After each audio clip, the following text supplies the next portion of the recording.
미국은 서울을 위해 LA를 희생할 용의가 있는가? 한국도 핵무기를 가져야 한다는 주장을 놓고 국내는 물론 해외에서도 논쟁이 뜨겁다. 지난 1월 20일 세계경제포럼의 연례회의가 열린 스위스 다보스에서 중국과 일본 등 외교 전문가들은 한국의 핵무기 보유를 놓고 격론을 벌였다. 중국 칭화대 옌쇠퉁 국제문제연구소장은 통일 한국의 핵무기 보유가 중국 등 주변국에 위협이 되지 않는다고 주장했다. 그는 북한이 이미 핵무기를 보유하고 있기 때문에 통일 한국이 핵무기를 가질 수밖에 없는 현실을 인정해야 한다며 설사 남한 주도로 통일이 된다 해도 통일 한국이 핵무기를 사용할 가능성은 없으며 미국이 용인하지 않을 것이라고 했다. 가와구치 요리코 전 일본 외상은 핵무기가 존재하는 한반도 통일을 일본으로서는 수긍하기 어렵다며 한반도가 통일되면 반드시 비핵화된 민주정부가 들어서야 한다. 통일 한국이 결코 핵보유국으로 가지 않길 바란다고 했다.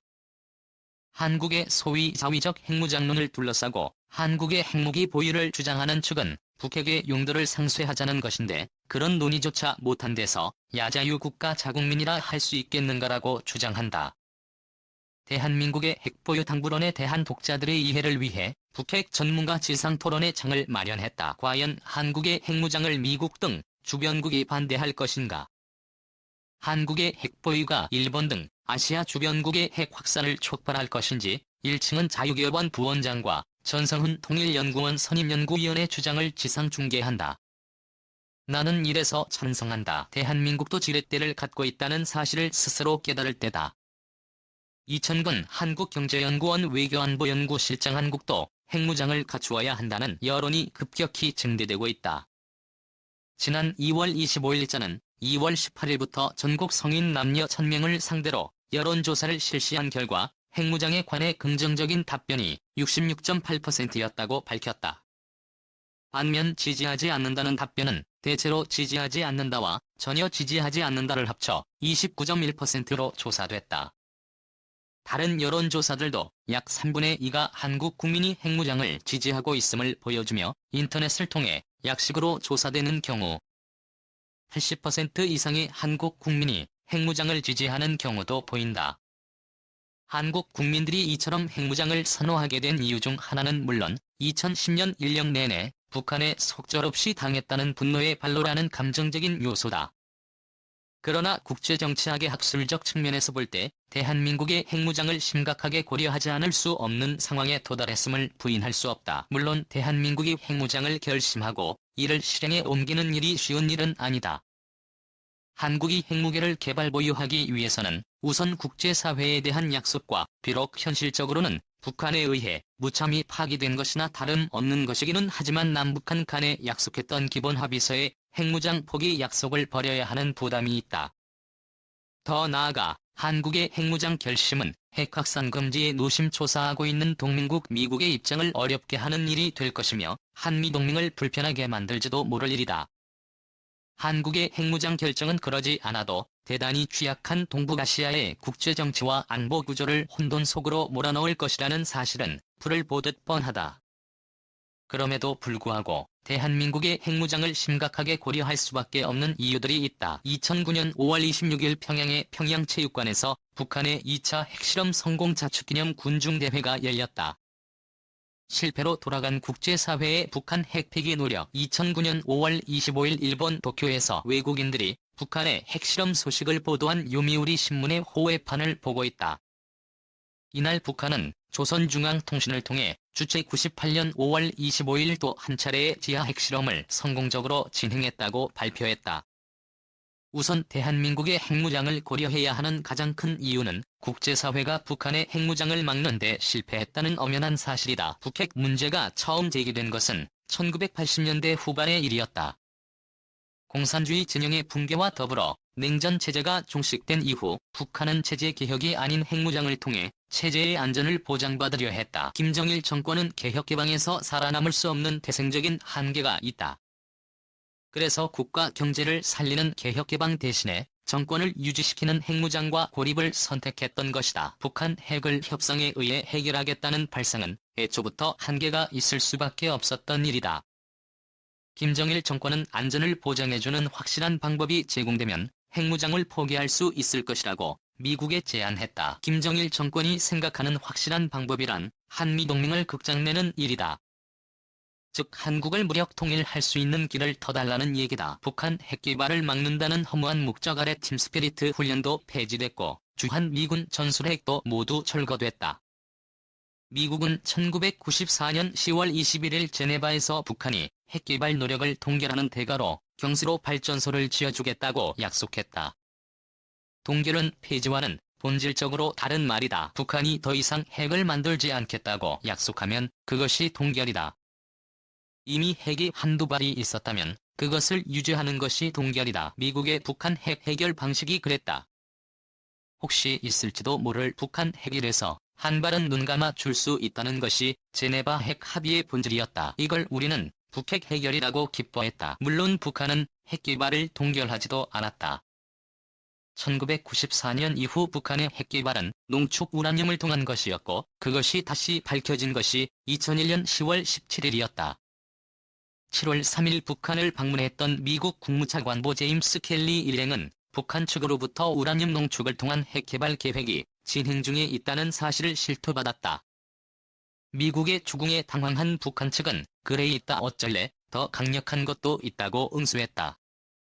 그날 이후 오늘까지 북한 핵으로 인한 위기가 지속되고 있다. 세상 사람들이 다 아는 육자회담이라는 것이 있다. 세계 4대 강국인 미국, 중국, 일본, 러시아와 대한민국의 북한 핵을 폐기시키기 위해 북한과 함께 베이징에서 여는 회담이다. 2003년 시작했으니 금년이 8년째인데 이 기간 동안 북한은 핵실험을 2번이나 함으로써 명실상부한 핵보유국이 돼버렸다. 그런데 지금도 육자회담에 연연한다는 것은 웬일인가? 육자회담을 통해 북한의 핵을 폐기시킬 수 있다는 순진한 믿음은 이제 종식돼야 한다.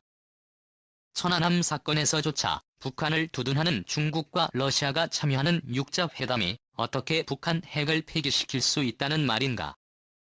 한국은 북한 핵의 직접 피해 당사국이다. 더 이상 육자회담 참여국들의 미지근한 태도에 북한 핵 포기를 맡길 수 없는 상황이다. 대한민국의 핵무장 결단은 북한의 핵을 포기하라는 마지막 경고이며 육자회담을 지지부진 끌고 있는 나라 특히 중국, 미국의 대한민국은 더 이상 기다릴 수 없으니 가부간 결판을 내달라는 강력한 의사 전달이다. 해가 진 북한의 대남 전략을 막을 대안은 없어. 1998년 11월 19일자 노동신문에 실린 북한의 포스터 북한의 미사일의 공격 대상 중에 한국이 포함되어 있음을 감추지 않고 있다. 한국 국민들 가운데 일부는 북핵이 결국 우리 것이 될 것이라고 착각하고 있다. 문제는 기술이란 바로 북한이 의미하는 일이라는 데 있다. 핵무기를 보유한 북한은 통일을 위한 남북 대결에서 결정적으로 유리한 고지를 정하게 된다. 핵무기를 가진 북한은 온갖 다양한 수단으로 대남 정책을 구사할 것이다. 아직 북한이 정교한 핵무기 체계는 완성하지 못했다. 그러나 북한은 곧 정밀 타격이 가능한 중장거리 미사일, 소형화된 탄도 등 핵무기 체계를 완성하게 될 것이다. 작년 천안함 사건이 발발했을 때, 연평도 포사격 사건이 발생했을 때 많은 한국 국민은 우리나라가 북한에 제대로 무력 대응하지 못했다는 사실에 분개했다. 그래서 제대로 대응하지 못한 우리 군과 정부 당국자들을 꾸짖었다. 북한의 군사 공격에 적절히 대응하지 못해서 붕괴할 수 있는 지금과 같은 상황이 차라리 행복할지도 모른다. 만약 북한이 핵전쟁을 효과적으로 수행할 수 있을 수준으로 핵무기 체계를 완성한 후 천안함 사건과 같은 사건을 또 일으킨다면 그때 우리는 어떻게 반응할 수 있단 말인가? 핵무기 체계를 완성한 북한을 향해 강력한 응징을 가하자는 것은 자살행위가 될지도 모른다. 북한이 핵무기 체계를 완성하는 날 북한이 또다시 천안함 수준의 도발을 감행한다면 그때 우리는 보복은커녕 북한에 굽실거리며 필요한 것이 무엇이냐고 조아려야 할지도 모른다. 이처럼 핵무기는 절대적인 무기이며 핵무기를 가진 나라와 그렇지 않은 나라는 동등한 수준에서 전략 경쟁을 벌일 도리가 없다. 핵무기를 보유한 북한은 필요에 따라 게릴라전을 벌일 수도 있고 천안함 연평도 포격 같은 도발을 할 수도 있고 도발의 수준을 한 단계 올려 우리나라 서해에 있는 섬 하나를 점령할 수도 있을 것이다. 핵무기 체계를 완비하고 있는 북한의 무력 도발에 대해 대한민국은 무대책으로 있는 것이 상책일 것이다. 핵을 보유한 북한과 어떻게 싸우겠는가? 북한이 핵무기 체계를 완성하는 날 북한은 한국을 적화 통일할 수 있는 결정적 계기를 잡는 것과 마찬가지일 것이다. 미국이 도와줄 것이니 걱정하지 말라는 사람도 있을지 모른다. 그런 사람들은 프랑스의 핵무장 논리를 이해할 필요가 있다. 1960년대 프랑스가 핵무장하려 할 때 미국이 만류하며 말했다. 미국이 해구산으로 도와줄 터인데 왜 스스로 핵무장을 하려느냐고 프랑스가 되물었다. 만약 소련이 파리를 핵공격하면 미국은 모스크바를 대신 핵공격해 줄 것이냐고. 그럴 경우 소련은 뉴욕을 향해 보복 공격을 가할 수밖에 없을 터인데. 즉 미국은 파리를 위해 진정으로 뉴욕을 희생할 각오가 되어 있느냐고 프랑스가 물은 것이다. 북한의 핵미사일이 로스앤젤레스를 공격할 수 있게 되는 날 우리는 우리의 핵무장을 만류하는 미국에 다음과 같이 물어야 할 것이다. 미국은 서울을 위해 로스앤젤레스를 희생할 용의가 있는 것이냐고. 미국인들은 이 질문에 대해 그렇다고 거짓말하지는 않을 것이다.